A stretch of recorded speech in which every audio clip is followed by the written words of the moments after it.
Beginilah potret perjuangan Pantarlih menuju perkampungan warga di Pegunungan Ulumanda, Kabupaten Majene, Sulawesi Barat.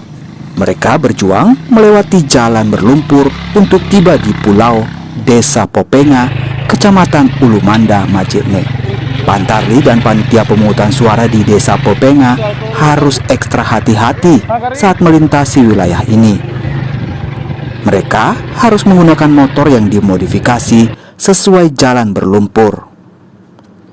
Untuk melakukan coklik di wilayah ini, Pantarlih butuh perjuangan lebih.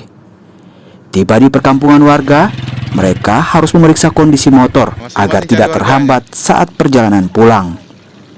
Kendala ini dalam musim hujan. Jadi seperti video yang viral di Facebook, di YouTube, kendala kami itu akses jalan yang bukan lagi parah tapi sangat parah, sehingga kami menambah istilahnya rantai motor di bagian belakang karena kita melewati lumpur yang sangat luar biasa, sehingga harus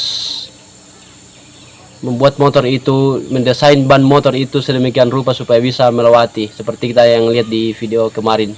Berapa jauh jarak dari TPS 4 ke tempat coklit yang kemarin itu?